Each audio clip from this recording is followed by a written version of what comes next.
Haleluya. Selamat pagi Bapak Ibu dan saudara-saudara yang dikasihi Tuhan. Baik saudara yang ada di dalam gedung gereja ini, di ruang ibu dan anak, maupun Bapak Ibu yang mengikuti secara online, mari kita siapkan hati kita untuk kita belajar kebenaran firman Tuhan. Kita masih dalam tema bulan ini, yaitu berakar ke dalam. Oleh karena itu, firman Tuhan pada pagi hari ini, saya memberikan tema yang sama di bulan ini, yaitu berakar makin dalam. Mari kita membuka Alkitab kita masing-masing. Di dalam kitab Mazmur pasal yang ke-92, ayat yang ke-13, ini akan menjadi dasar untuk kita merenungkan firman Tuhan di pagi hari ini. Mazmur pasal yang ke-92, ayat yang ke-13, kita baca bersama-sama ayat ini, 1, 2, 3. Orang benar akan bertunas seperti pohon kurma, akan tumbuh subur seperti pohon aras di Libanon. Alkitab memberikan gambaran kehidupan kekristenan, itu seperti pohon kurma. Dikatakan bahwa orang benar akan bertunas seperti pohon kurma dan akan tumbuh subur seperti pohon aras di Libanon. Bapak, Ibu, dan saudaraku yang dikasihi oleh Tuhan, kalau kita memperhatikan pohon kurma, bahwa pohon kurma tumbuh itu di padang gurun yang kering, di padang gurun yang tandus, kerontang, tidak ada sumber mata air, tidak ada tanaman yang mampu tumbuh di padang, tetapi pohon kurma dia mampu tumbuh di tempat yang tandus. Pohon kurma dia mampu tumbuh di tempat yang kering. Itu kehebatannya. Dan pemazmur melihat bahwa orang-orang benar, dia mampu untuk bertumbuh seperti tunas pohon kurma. Apa yang hebat dari pohon kurma? Sehingga dia bisa bertumbuh di tempat yang tandus, di tempat yang kering. Ternyata ada perbedaan antara tanaman-tanaman yang lain dengan tanaman kurma. Karena ketika orang akan menanam kurma, maka para petani memiliki cara tersendiri. Saudara-saudaraku yang dikasihi oleh Tuhan, ketika seseorang akan menanam kurma, maka seseorang akan menggali pasir kira-kira 1-2 meter. Lalu benih akan ditanam di dalam, lalu ditimbun dengan pasir. Dan di atas timbunan itu, maka akan diletakkan batu. Kenapa harus diletakkan batu? Karena ketika batu diletakkan di timbunan biji kurma yang telah ditanam, maka sebelum pohon kurma itu mengeluarkan tunas ke atas, maka pertama-tama dia akan menumbuhkan akarnya ke bawah. Inilah rahasianya. Kenapa kurma mampu hidup di padang yang kering? Kenapa kurma mampu hidup di tempat yang tandus? Sepertinya tidak ada air, tetapi kurma mampu hidup dan bertumbuh subur di tempat-tempat yang tandus. Karena yang pertama-tama, sebelum dia bertumbuh ke atas, dia pertama-tama bertumbuh ke dalam. Dan ini yang akan kita pelajari bersama-sama. Bagaimana kita menumbuhkan akar iman kita ke dalam. Karena kalau kita bertumbuh seperti pohon kurma yang merambatkan akarnya terlebih dahulu ke dalam, maka kita akan mampu bertumbuh di tempat-tempat yang kering. Kita akan mampu bertumbuh di tempat-tempat yang tandus. Di masa-masa yang sulit, di waktu-waktu yang sukar, kita mampu untuk bertumbuh karena kita mendalamkan akar kehidupan kita. Saudara-saudaraku yang dikasihi oleh Tuhan Yesus Kristus. Mengapa dalam kekristenan, bahkan dalam kehidupan kita harus mengakar lebih dalam? Mengapa akar kehidupan kita, akar iman kita, akar kekristenan kita harus mendalam? Saudaraku yang dikasihi oleh Tuhan, beberapa alasan saya sampaikan kepada saudara. Yang pertama, kenapa kita harus mengakar lebih ke dalam? Karena hidup dan matinya sebuah tanaman itu ditentukan oleh akarnya. Jadi kalau ingin membunuh tanaman, maka potonglah akarnya. Maka tanaman itu akan mati. Sebab akar itu penentu hidupnya. Kalau akarnya mati, maka pohon akan mati. Akarnya rusak, maka pohon itu akan rusak. Itulah sebabnya penting buat kita untuk memperhatikan akar kekristenan kita, akar kerohanian kita, akar kehidupan kita. Karena hidup atau matinya kekristenan kita, iman kita, itu ditentukan dari akar kita. Kegagalan mengakar itu akan menyebabkan kegagalan kita untuk bertumbuh. Dan kegagalan kita bertumbuh itu akan menyebabkan kegagalan kita untuk berbuah. Jadi kalau kita menjadi orang Kristen bertahun-tahun, kita keluar masuk gereja, kita aktif di berbagai macam pelayanan, tetapi kita tidak bertumbuh, bukan kurangnya sibuk pelayanan, bukan kurangnya banyak kegiatan, jangan-jangan akar kita yang salah. Karena yang menentukan bertumbuh atau tidak bukan pelayanan.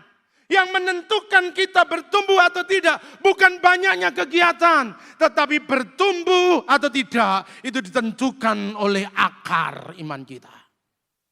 Kalau kita berakar, maka kita pasti akan bertumbuh. Kalau kita tidak berakar, tidak mungkin ada pertumbuhan. Semua tanaman yang tidak punya akar, maka dia tidak punya harapan untuk menjalani kehidupan. Kalau kita sebagai orang-orang percaya, orang Kristen, tetapi kita tidak memperhatikan akar kekristenan kita, kita tidak menumbuhkan akar iman kita semakin ke dalam, maka potensi kematian itu akan makin besar. Tetapi kalau kita fokus untuk menumbuhkan akar makin dalam, semakin dalam akar kita, maka potensi bertumbuh dan berkembang itu makin besar. Karena akar itu penentu dari kehidupan sebuah pohon.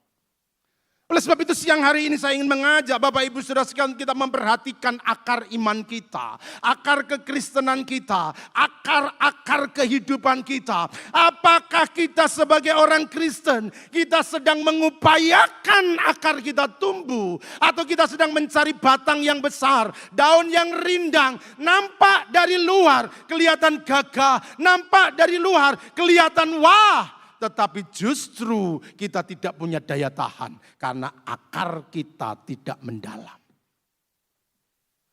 Saudaraku, akar menjadi penting. Menariknya, saudara mengerti kata radikal, radikalisme. Nah, Oxford Dictionary dia tulis begini, akar itu dalam bahasa Latin ditulis kata radiksi. Artinya adalah hal-hal yang mendasar, prinsip-prinsip fundamental, pokok soal, esensial, atau juga bisa bermakna tidak biasanya unkonvensional. Radik itu akar. Dari kata radik muncullah kata radikal. Orang-orang yang radikal itu selalu urusannya dengan akar. Kalau mereka akarnya benar, maka bisa bertumbuh secara radikal. Kalau kekristenan kita biasa-biasa, dari sejak kita kenal Tuhan sampai hari ini biasa saja, tidak pernah radikal untuk ikut Tuhan. Jangan-jangan kita salah mengakar. Atau mungkin kita tidak mengakar. Kegiatan kita banyak, kita rajin ke gereja, tetapi akar kita mati. Karena kelihatannya kita bertumbuh besar karena banyak hal yang kita lakukan dalam gereja. Tetapi sesungguhnya akar kita sedang mati. Oleh sebab itu kekristenan itu penting dengan akar. Kita menjadi orang-orang yang radikal dalam iman. Percaya Tuhan, percaya sungguh-sungguh. Taat Tuhan, taat sungguh-sungguh. Ikut Tuhan, ikut tunggal secara radikal. Kali Yesus tetap radikal. Pokoknya nggak bisa diganggu. Kalau sudah hari Minggu ibadah, tetap ibadah. Nggak boleh diganggu, nggak boleh dilewati. Sekali kita berdoa, kita terlalu berdoa. Radikal ikut Tuhannya. Karena akarnya benar. Kalau akar kita benar, maka saudara akan bertumbuh menjadi besar. Tapi kalau akar kita salah, akar kita mati, maka kita tidak akan pernah bersemi. Sebab itu mari perhatikan akar kita. Karena akar ini akan menjadi penentu. Bagaimana kita menjadi orang Kristen, bagaimana kualitas kehidupan kita, bagaimana kualitas iman kita, itu ditentukan dari akarnya. Perhatikan, bahwa kualitas hidup kita itu ditentukan oleh kualitas akar kita. Sudah perhatikan, kualitas hidup kita itu ditentukan oleh kualitas akar kita. Kalau akar kita berkualitas, maka hidupmu berkembang tanpa batas. Tapi kalau akar kita tidak punya kualitas, maka kita tidak pernah mengalami kehidupan yang berkualitas. Saudara-saudaraku yang dikasihi oleh Tuhan, kualitas hidup kita itu ditentukan oleh kualitas akar kita. Di mana kita mengakar, itu akan menentukan kualitas kehidupan kita. Karena akar yang sehat itu membuat pohon bertumbuh lebat. Akar yang sehat, pohon akan menjadi lebih kuat. Tapi kalau akarnya kita salah, akarnya kita tidak sehat, maka pohon pun menjadi tidak sehat. Dalam kitab Matius pasal yang ke-13, ayat 4-8, perumpamaan tentang seorang penabur. Ini berbicara tentang akar. Bukan benih, benihnya berkualitas. Keempat-empatnya benih yang sama ditaburkan. Tetapi dari 4 benih yang ditaburkan, cuma ada 1 benih yang tumbuh dengan lebat. Di mana salahnya? Salahnya adalah pada akarnya.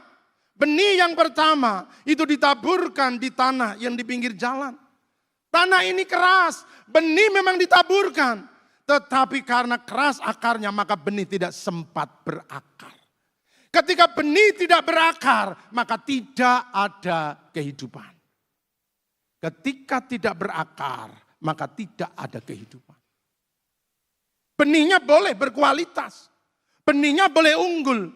Tapi benih yang unggul kalau dia tidak berakar, maka tidak ada kesempatan untuk bertumbuh. Saudara-saudaraku yang dikasihi oleh Tuhan. Yang kedua, benih yang kedua itu ditaburkan di tanah yang berbatu-batu. Dia punya tanah tetapi tipis. Benihnya berkualitas, benih unggul, benih yang nomor 1. Ketika ditaburkan, dia hanya tumbuh sebentar, tapi layu dan kering. Di mana salahnya? Apakah benihnya? Bukan. Letaknya pada akarnya. Akarnya nggak dalam. Akarnya nggak kuat. Itulah sebabnya dia layu dan kering. Tanah yang ketiga, itu adalah tanah yang bersemak duri. Dia punya tanah, dia berakar tapi akarnya nggak sehat. Karena dihimpit oleh semak duri pada akhirnya mati. Ketika akar itu mati, maka pohon itu juga mati. Dan yang keempat adalah tanah yang subur. Kenapa dia bisa berbuah lebat? Karena akarnya sehat. Akarnya ada di tanah yang subur. Akarnya bertumbuh dengan sehat. Maka dia bertumbuh menjadi pohon yang kuat. Kalau akar kita benar, maka kita akan bertumbuh menjadi benar. Kalau akar kita benar, maka kita akan bertumbuh menjadi besar. Kualitas akar menentukan kualitas kehidupan. Kalau hidup kita nggak berkualitas, jangan-jangan memang akarnya yang salah. Kita tidak mengakar di tanah yang subur. Kita mengakar di atas batu. Kita mengakar di tanah yang keras. Kita mengakar di semak duri. Itulah sebabnya pertumbuhannya gagal. Hanya mereka yang mengakar di tanah yang subur, maka mereka akan mengalami pertumbuhan. Sebab ketika akar bertumbuh, maka pohon itu pun tumbuh. Saat akar kita bertumbuh, maka saudara akan menjadi orang-orang yang tangguh. Kalau saudara menjadi orang yang loyo, gampang kalah, gampang gagal, gampang menyerah. Bukan kurang hebat dan kurang kuat, tapi dangkalnya akar hidup kita. Mari sama-sama kita mengecek. Seberapa akar kekristenan kita ini sedang mengakar ke dalam?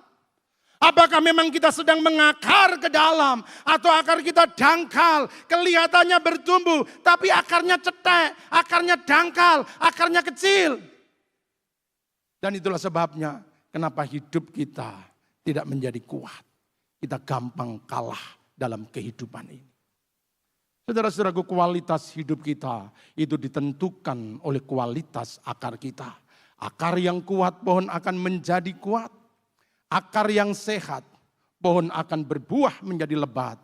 Dan akar semakin mendalam, semakin kuat untuk bertahan. Kekristenan harus berurusan dengan akar. Karena akar ini radik, akar ini dasar, akar ini yang utama. Kalau akar kita benar, hidup kita benar. Bagaimana dengan akar kita? Nah, saudara-saudaraku yang dikasihi oleh Tuhan Yesus Kristus. Saya tulis seperti ini tentang akar, saudara. Bukan karena besarnya badai yang datang menghantam, yang membuat kita takut. Tetapi karena akar kita yang kurang dalam. Kalau pohon akarnya dalam, badai datang dia ketawain.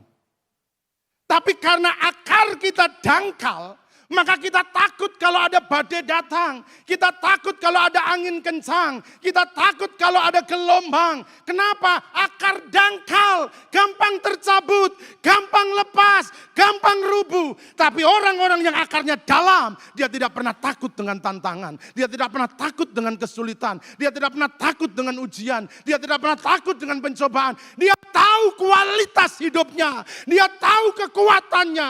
Dia tahu siapa dia dan di mana dia berakar. Kalau hari ini banyak anak Tuhan yang mengalami ketakutan dengan kehidupan. Jangan-jangan memang akar kita sedang dangkal. Kita tidak mengakar ke dalam. Sehingga kita takut dengan masa depan. Kita takut dengan ekonomi. Kita takut dengan usaha. Kita takut dengan pekerjaan. Kita takut dengan hari esok yang akan kita dapat hadapi. Karena akar kita terlalu dangkal. Tapi orang-orang yang mengakar ke dalam, dia siap menghadapi tantangan. Dia tahu badai tidak akan merobohkan dia. Badai tidak akan membuat dia tumbang. Karena dia kualitas akarnya ada di dalam. Bagaimana dengan akar iman kita? Masih adakah ketakutan dan kekhawatiran dalam hidup saudara? Kepada siapa saudara sedang mengakar? Sedalam apa saudara sedang mengakar? Itu akan menentukan kekuatan iman kita. Oleh sebab itu pagi hari ini saya ajak saudara mari bersama-sama kita mengakar ke dalam. Bagaimana caranya supaya akar kita ini makin dalam. Maka perhatikan yang pertama-tama. Saya sampaikan kepada saudara bahwa beranilah menghadapi segala kesulitan, tantangan, dan persoalan. Apa yang membuat benih biji korma itu tumbuh ke dalam? Karena ketika korma ditanam, di atasnya ditaruh beban, di atasnya ditaruh batu. Sehingga dia tidak bisa bertumbuh ke atas, maka dia menumbuhkan akarnya ke bawah. Orang-orang yang berani menghadapi kesulitan, yang siap menanggung beban, yang siap menanggung kesukaran, yang siap mengalami penderitaan, yang siap mengalami ujian dan cobaan, maka ia punya kesempatan untuk mengakar lebih dalam. Tapi kalau saudara menghindari kesulitan, saudara menghindari tantangan, saudara menghindari ujian, saudara menghindari pencobaan, saudara tidak pernah mengakar. Karena akan selalu punya kesempatan tepat tumbuh ke atas. Tetapi karena di atas ada batu, maka satu-satunya pilihan adalah mengakar ke dalam. Itu yang membedakan kenapa korma punya kekuatan yang dahsyat. Dia punya kekuatan yang luar biasa.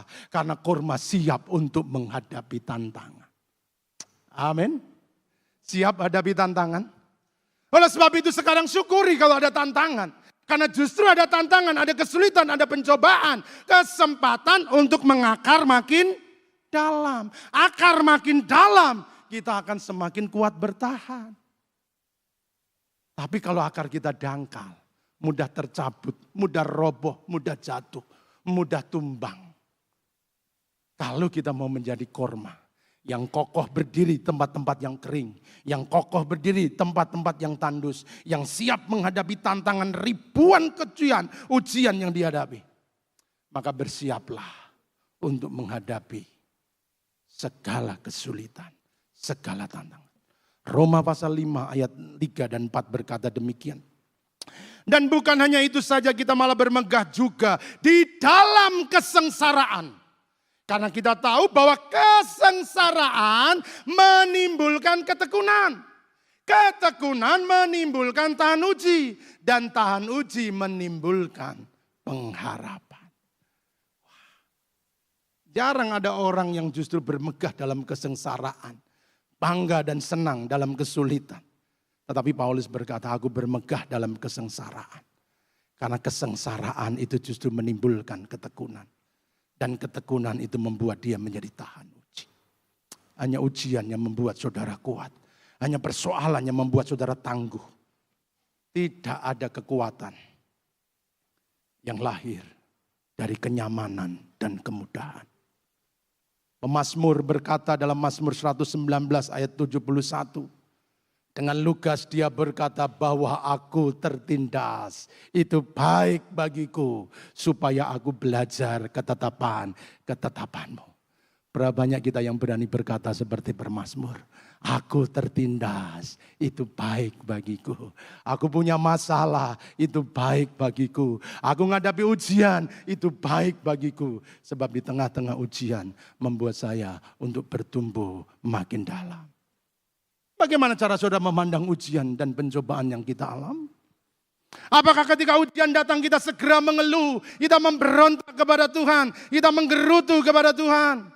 Atau justru kita menyambutnya dengan ucapan syukur. Terima kasih Tuhan, hari ini Engkau berikan kesempatan buat saya untuk mengakar lebih dalam. Mari hadapi ujian, karena hanya bebanlah yang membuat kita tumbuh ke dalam. Kalau di atas nggak ada batu, maka pertumbuhan ke atas akan lebih utama. Lihat semua tanaman yang tumbuh tanpa beban, tanpa batu di atasnya. Mereka tumbuh dia tumbuh besar, tapi gampang tercabut, gampang roboh, gampang tumbang, gampang kalah. Tapi korma ketika dia tumbuh, dia dibebani. Dia dibebani sehingga dia tumbuh ke dalam. Orang-orang benar mestinya nggak usah takut dengan ujian. Saudara, saya punya gambar ini. Saya bertanya kepada saudara. Paku manakah yang terus dipukul? Yang bengkok atau yang lurus? Hah? Yakin? Paku yang bengkok tidak pernah dipukul kembali. Hanya paku yang lurus yang akan dipukul berulang-ulang. Karena paku yang lurus itu dipukul berulang-ulang. Supaya ia menancap makin ke dalam. Kalau hidupmu benar dan alami kesulitan, jangan nangis. Cuma paku yang lurus yang dipukul. Pak, yang sana hidupnya kacau kok hidupnya senang Pak. Nggak pernah ada ujian Pak. Di sana kok lebih bahagia Pak. Usahanya maju, dagangannya laris. Saya Pak setia ikut Tuhan. Rajin ke gereja melayani Pak. Dipukul terus. Yang lurus dipukul. Yang bengkok tidak akan dipukul.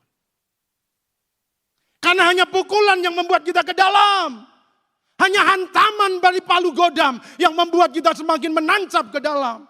Kalau tidak ada hantaman, saudara tidak akan pernah menancap ke dalam.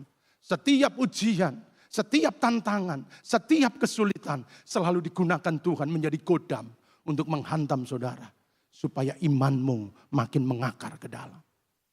Sekali lagi mari bersyukur untuk semua kesulitan yang saudara hadapi. Amin. Hari ini syukuri Tuhan, aku diberi kesempatan untuk mengakar. Karena ketika aku mengakar, maka aku akan bertumbuh dengan kekar. Mari, syukuri untuk semua tantangan saudara hadapi. Berdirilah tegak seperti pohon korma yang siap menghadapi semua tantangan. Karena dia tahu kualitas akarnya, dia sudah mendalam ke bawah. Dan itulah sebabnya dia tidak pernah takut dengan kesulitan yang dihadapi. Kita bisa karena biasa, kita kuat karena beban yang berat. Saudara, kalau menjadi kuat belajarlah angkat beban. Binaraga itu menjadi kuat badannya. Bukan karena kenyamanan, makan tidur, makan tidur, makan tidur. Saudara gemuk kuat enggak? Tapi mereka yang bersedia mengangkat beban, maka dia akan memiliki kekuatan. Dan itulah sebabnya beban-beban selain kali kita hadapi. Supaya di tengah-tengah beban, kita menjadi kuat di dalam Tuhan. Siap untuk menerima beban. Yang kedua, bagaimana kita mengakar ke dalam? Fokuslah kepada perkara-perkara yang tidak kelihatan. Perhatikan gambar ini, saudaraku. Ketika biji korma itu ditanam, ditimbun dengan pasir, lalu di atasnya itu dikasih batu. Maka dia konsentrasi bukan berusaha untuk mengangkat batu. Tetapi dia mulai fokus ke dalam yang gak kelihatan. Mungkin belum nampak tunasnya. Tetapi dia menumbuhkan ke dalam. Dan ketika dia fokus kepada hal-hal yang tidak kelihatan. Yang ada di dalam, yang tidak nampak. Justru disitulah letak kekuatannya. Kalau iman kita mau kuat, akar kita mau dalam. Maka jangan fokus kepada hal-hal yang kelihatan. Mulai fokus yang tidak kelihatan. Hal-hal yang rohani, hal-hal yang ada di dalam hati kita, itu hal-hal yang di dalam. Rasul Paulus berkata demikian, 2 Korintus 4 ayat 18. Sebab kami tidak memperhatikan yang kelihatan, melainkan yang tak kelihatan. Karena yang kelihatan adalah sementara, sedang yang tak kelihatan adalah kekal. Nah, banyak orang tumbuh memperhatikan yang kelihatan. Orang sibuk dengan yang terlihat mata. Orang sibuk dengan tampilan. Orang sibuk dengan dandanan. Memang tampilan dan dandanan itu yang diperhatikan. Tetapi yang nampak di depan mata itu rapuh. Tetapi yang di dalam itu abadi. Karakter saudara. Iman saudara, hubungan saudara dengan Tuhan. Itu hal-hal yang di dalam. Ketika kita membangun yang di dalam, maka kita akan meraih kekuatan. Ketika kita mengejarkan yang tidak kelihatan, maka kita akan bertumbuh menjadi kekuatan yang besar. Saudara-saudaraku yang dikasihi oleh Tuhan. Orang-orang yang memperhatikan yang tidak kelihatan, dia punya kekuatan yang luar biasa. Tapi kalau hanya tampilan, hanya yang di luar, saudara sudah dandan sedemikian rupa, supaya berharap mendapat pujian dari orang. Tapi bukan pujian, hinaan, gampang roboh.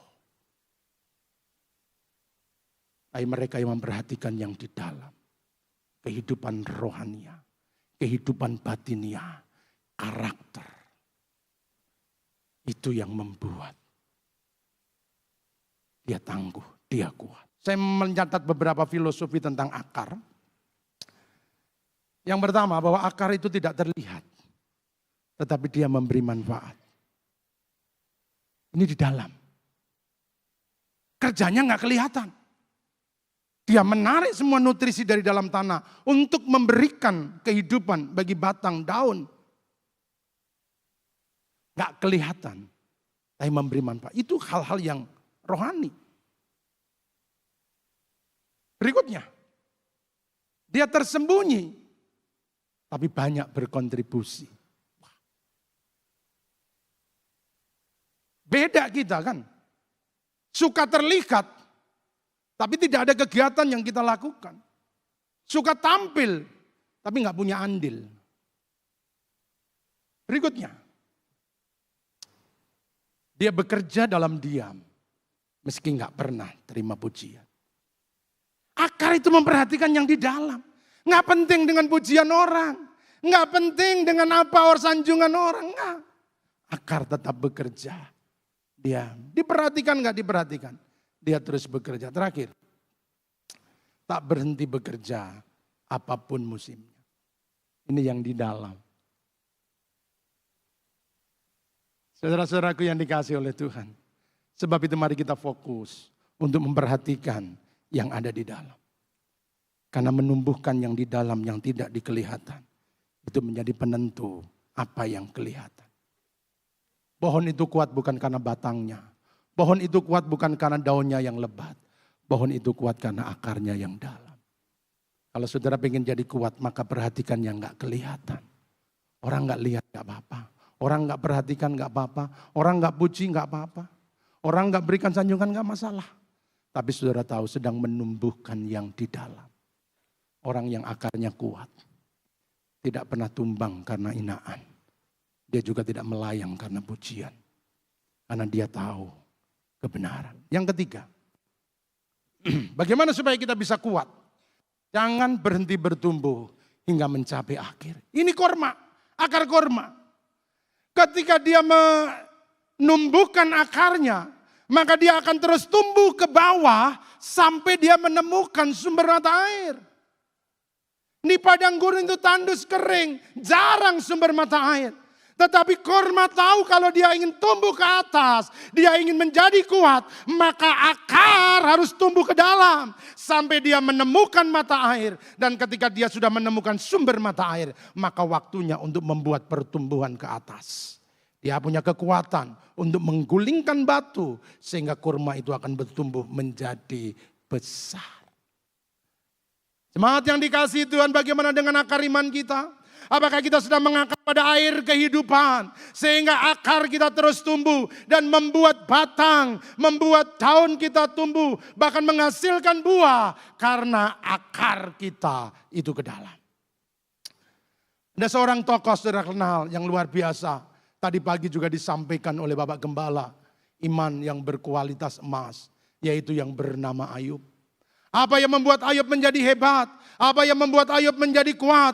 Apa yang membuat dia menjadi berdaya tahan sekalipun menghadapi berbagai macam ujian? Karena Ayub punya akar iman yang kokoh. Akarnya itu mencapai air. Dia menyatakan dalam Ayub 29 ayat yang ke-19. Dia katakan akarku mencapai air. Dan embun bermalam di atas ranting-rantingku. Inilah rahasianya. Kenapa Ayub hebat? Kenapa Ayub kuat? Kenapa Ayub luar biasa? Karena akarnya mencapai air. Ayub menumbuhkan akarnya sampai pada sumber mata air.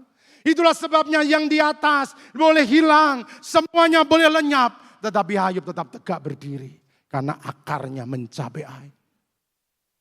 Kalau kekristenan kita tidak mengakar pada air kehidupan, kepada Kristus sebagai kebenaran, maka kita akan menjadi orang Kristen gampang tumbang, gampang kalah, kesenggol kita emosi, kena hinaan kita marah, kita gampang kalah. Kenapa? Karena akar kita tidak mencapai air. Saudaraku, dari mana Ayub bisa memiliki akar sampai begitu dalam? Karena dia membangun relasi dengan Tuhan. Ayat yang keempat dia katakan demikian dalam ayat 29.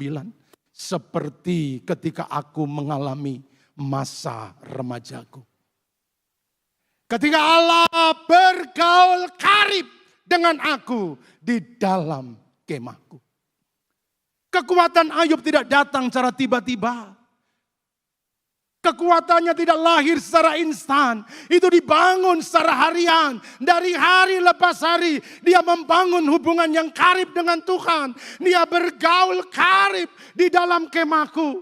Ketika orang mulai melupakan Tuhan. Orang-orang mulai mengingkari Tuhan. Tetapi Ayub di dalam kemahnya. Dia bergaul karib dengan Tuhan. Sehingga akarnya ke dalam. Sehingga yang di luar dipotong dihabisi. Ayub tidak gugur. Bapak, Ibu, dan saudaraku yang dikasih Tuhan. Saya punya pohon bonsai, saya minta tolong SO untuk bawa ke depan ini.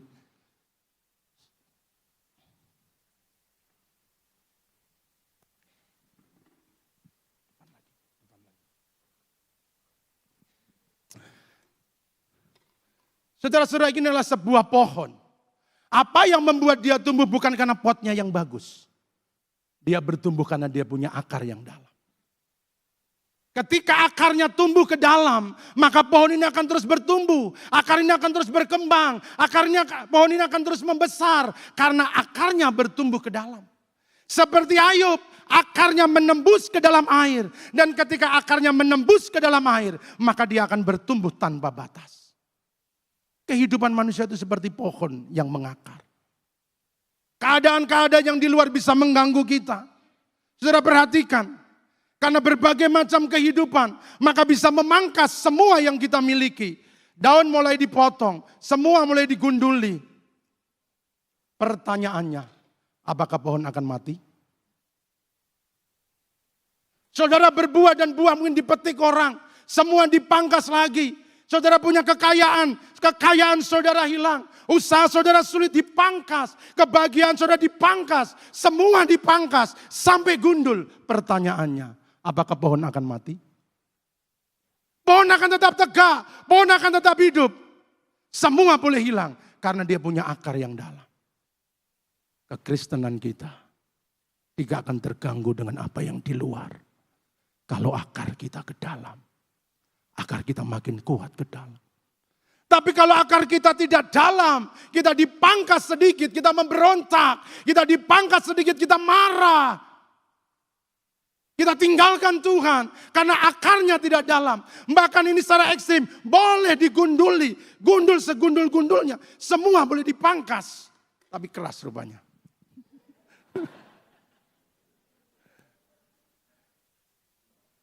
Kenapa? Dia punya akar yang dalam. Hari ini, berakarlah lebih dalam. Jadilah orang Kristen yang mengakar ke dalam. Tidak sekedar datang kebaktian. Tidak sekedar rajin dalam pelayanan. Tapi perhatikan akar iman saudara. Apakah akar iman sudah mencapai ke dalam air kehidupan. Sehingga sudah bertumbuh menjadi orang Kristen yang kuat.